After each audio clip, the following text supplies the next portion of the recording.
যে তকদীরের বাবের মধ্যে আল্লাহর নবী বলছেন আল্লাহ জান্নাতি এবং জাহান্নামী সবগুলো আগে লিপিবদ্ধ করেছেন, কে জান্নাতি হবে আর কে জাহান্নামী হবে। আল্লাহ বলছেন ফারিকুম ফিল জান্নাতি ওয়া ফারিকুম ফিস সাইর, একদল মানুষ হবে সেই দিন জান্নাতি আর একদল মানুষ হবে জাহান্নামী। এ জান্নাতি কে হবে আর জাহান্নামী কে হবে, এটা আল্লাহ রাব্বুল আলামিন সৃষ্টি 50,000 বছর আগে লিপিবদ্ধ করেছেন। সাহাবা আজমাইন বললেন ইয়া রাসূলুল্লাহ ইয়া হাবিবাল্লাহ লিমা ইয়ালামুহা, তাহলে আমাদের লিমা আমালুকা, যে আমাদের কোন আমলের কি প্রয়োজন আছে, যদি আগেই কি হয়ে যায় এগুলো সব লিপিবদ্ধ হয়ে যায়। আল্লাহ নবী বললেন তোমরা আমল করতে থাকো। আল্লাহ রাব্বুল আলামিন যার তকদিরে যেটা লিপিবদ্ধ করেছেন খাওয়াতে মুবিল খায়ের, আল্লাহ রাব্বুল আলামিন শেষ কর্ম দিয়ে তার সেইটা দিয়ে বিদায় করে, তাকে হয় জান্নাতি করবেন না হয় জাহান্নামী করবেন। জোরে বলি সুবহানাল্লাহ। যদি তোমার তকদিরে জান্নাত লেখা থাকে তোমার শেষ কর্ম দিয়ে তোমাকে জান্নাতি বানাবেন, যদি তোমার তকদিরে জাহান্নাম লেখা থাকে তাহলে তোমার শেষ কর্ম দিয়ে তোমাকে জাহান্নামী বানাবেন। এটা আল্লাহ রাব্বুল আলামিন ওই কাজ তার জন্য সহজ করে দিবেন। এই কথা শোনার পর অনেকে নিশ্চুপ হয়ে গেলেন, তাহলে আমার তকদিরে কি হয়ে যাবে। আবার আল্লাহ নবী বলছেন যাকে আল্লাহ রাব্বুল আলামিন যে জান্নাতের জন্য বানাইছেন না জাহান্নামের জন্য বানাইছেন, যাকে যে জন্য বানাইছেন আল্লাহ তার জন্য সেটা সহজ করে দিবেন। জান্নাতি হলে জান্নাতের কর্মগুলো তার জন্য সহজ করে দিবেন, জাহান্নামী হলে জাহান্নামের কর্ম তার জন্য সহজ করে দিবেন।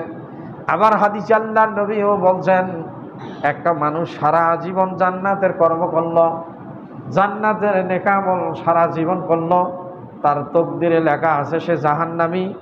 আর হাত্তা জেরা আন বলছেন 1 বিঘত এরকম খালি বইলেই সে জান্নাতে যাবে। সারা জীবন জান্নাতের কর্ম করেছে, এতটুকু ব্যবধান, আর তার তকদিরে লিপিবদ্ধ আছে সে জাহান্নামী। এই 1 বিঘত বাকি থাকতেই সে জাহান্নামের কর্ম করে মৃত্যুবরণ করবে, তার ফায়সালা হবে সে জাহান্নামী। জোরে বলি নাউজুবিল্লাহ। আবার কোন ব্যক্তির তকদিরে লেখা আছে জান্নাতি, সে হবে জান্নাতি, সারা জীবন পাপের কর্ম করেছে, সারা জীবন কি করেছে অপকর্ম করেছে, তার তকদিরে লেখা আছে সে জান্নাতি। শেষ কর্ম এমন করে দিবে, এমন ভালো কর্ম করবে, এর বিনিময়ে সে হবে জান্নাতি। জোরে বলি সুবহানাল্লাহ। এই জন্য এ তকদির বলে মস্ত বড় জিনিস। কার তকদিরে কি আছে এটা কেউই জানে না। এই জন্য আল্লাহ নবী বলছেন কাউকে তুমি জাহান্নামী বলিও না, সে জাহান্নামী নাও হইতে পারে। এখন এর দৃষ্টান্ত অনেক আছে। উহুদের যুদ্ধে আল্লাহর নবীর সঙ্গে সাহাবা আজমাইন জিহাদ করে, জিহাদের ময়দানে যারা শহীদ হয়ে যায় বিনা গোসলে তাদেরকে দাফন করা হয়। জোরে বলি সুবহানাল্লাহ। এবং কিয়ামতের দিনে রক্তমাখা শরীর নিয়ে তারা উঠবে, শহীদগণ বিনা হিসাবে জান্নাতি হবে। জোরে বলি সুবহানাল্লাহ। তবে আল্লাহর নবী বলছেন ইল্লা বেদাইনেন, যদি তার বান্দার হক নষ্ট না থাকে, ঋণ না থাকে, শহীদেরা বিনা হিসাবে জান্নাতে যাবে। কিন্তু দুনিয়ায় যদি পাওনাদার থাকে, বান্দার হক নষ্ট করে থাকে, তাহলে এই পরিমাণ শাস্তি ভোগ করা লাগবে, তারপরে জান্নাতের ফায়সালা হবে।